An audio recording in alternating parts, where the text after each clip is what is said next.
পরিধিটা অনেকটা আমরা যে পরিসীমা পড়েছি পরিসীমার মতো দেখো, চতুর্ভুজ ত্রিভুজ পঞ্চভুজ সর্বভুজ যাই বলো না কেন, যে কোনো কিছুর পরিসীমায় আমরা কি পড়েছিলাম, যে কোনো ওই ধরনের ক্ষেত্রগুলো যেগুলো বাহু ছিল, এদের পরিসীমাটা কি ছিল, ওই ক্ষেত্রের বাহুগুলার দৈর্ঘ্যের যোগফল।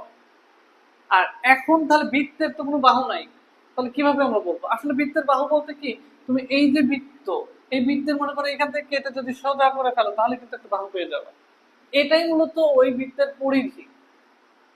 আসলে পরিধির পরিসীমা একই জিনিস, বৃত্তের ক্ষেত্রে তার নাম হয়েছে পরিধি।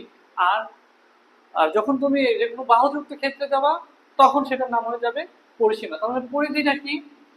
পরিধিটা হলো বৃত্তের যে দূরত্ব, এক বৃত্তের যে নির্দিষ্ট দূরত্ব, মানে এই যে সঞ্চার পথ, এই বিন্দুর যে মোট দূরত্ব, এই দূরত্বটাই হলো কি ওই বৃত্তের পরিধি।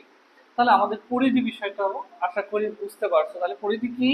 পরিধি হলো যে কোনো বিন্দুর সঞ্চার যে পথ, পুরো পথটাই হলো ওই বৃত্তের পরিধি। এরপরে আমরা যদি জ্যাতে আসি, এরপরে দেখো কি আছে, জ্যা। তাহলে আমাদের নতুন বিষয় হলো ব্যাসার্ধ, পরিধি। এরপরে আমরা যেটা আসবো সেটা হলো জ্যা। জ্যা এর যদি সংজ্ঞায় তুমি যেতে চাও তাহলে জ্যাটাকে আমরা বলতে পারি যে